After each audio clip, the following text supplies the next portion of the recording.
So far okay naman po. Una, parang nahihirapan akong mag-login. Tapos, yung nag-e-error pag nag-login ako yung password. Tapos, pag nag-selfie, ganon. Kaya yun, nag-assist sila sa akin so far. Naging okay, naging success yung pagbuto. Okay. Gaano lang katagal kayo dito sa Singapore? Sa employer ko po nito, magsi 16 years na po ako sa kanila. Matagal na po. Opo, matagal na rin po. Okay. Tapos, nakapagboto na po kayo dito dati?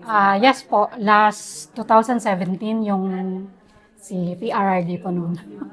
So, ngayon lang po ulit? Ngayon naman po ulit. Kasi nung nakaraan, nung bumuto din pala ako last 2022, yung kay BBM, tsaka kay Inday Sara, gano'n. Okay. Kasi dati, unit team sila eh. So far, kaya nga, nakakasad lang kasi yun, nabuwag yung ano nila. Nakikipag-away pa ako dati talaga as in. Para maglaban po sila. Maglaban po sila. Kasi, yun nga, kasi una, sabi, ipagpatuloy yung ano ni PRRD. Kaya yun, sabi ko, sige, para magandang tandem to. Kasi si Sara nga, isinday Sara. Tapos, yun ngayon, dan problema, parang nakakasad din. Kaya sana, after this, maging okay ulit yung Pinas. Maging back to normal ba, yung kagan, naglalakad ka sa kalsada na safe, hindi ka natatakot, gano'n. Ganun. Diba ma'am, so syempre, supporter po kayo ni PRRD, ano? Yes, ma'am. So, diba, nung nakulong po siya, isa po yun po na naging motivation po sa inyo na pumoto po ngayong araw? Yes po, ma'am.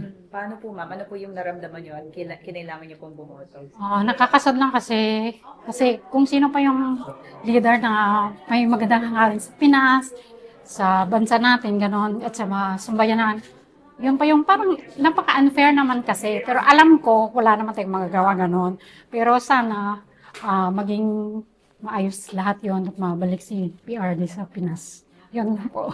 Okay. So, yung mga binoto niyo po, mga in-endorse na po mga kandidato? Yes po. Mga PDP laban? Yes po. Okay. At saka pati yung parang, independent. Gano'n. Okay. Tapos diba ma'am, diba last election 2022, pumila pa dito, walk-in pa dito? Yes ma'am, dati pumila pa eh. Kasi manual naman dati yun eh. Tapos ngayon ito, online voting. Yan nga, kung compare sa dati, at least dati medyo okay, mabilis lang. Yun nga lang, mag-queue ka talaga, magano ka ng oras. Ito, yung ano lang kasi, yung burden lang, kasi mahirap nga yung pag nag-login ka, una, nag-error yung pag-login mo, nagsi-server, kaagad yung server nila, tawag nito, parang hindi ka na kagad makapag-login. Kasi mayroon siyang, di ba, may minute siya, minuto. Tapos, pagka naman, try ka na naman ulit, yung password mo na naman. Tapos, pag okay naman yung password mo, pag nagano ka na naman, syempre, kasi i-scan namin yung passport, di ba? Pagkatapos yung selfie mo na naman, yun na naman. Pero at least ngayon, okay na kasi in-assist nila ako. At saka napaka-friendly naman dito. So, kaya yun, okay na. Sa wakas, nakapag-vote na ako. This is the first day niya ang vote, di ba? So, okay na po. Okay. Tapos, since na-experience niyo po yung both, no? Yung sa walk-in, tsaka yung ngayon, ano po yung parang mas okay para sa inyo? Para sa akin, mas okay pa din yung dati, ma'am. Kasi, yung parang okay na siya eh. Yung parang at least makita mo talaga. Yung hindi, tapos walang oras, yung walang limit, di ba?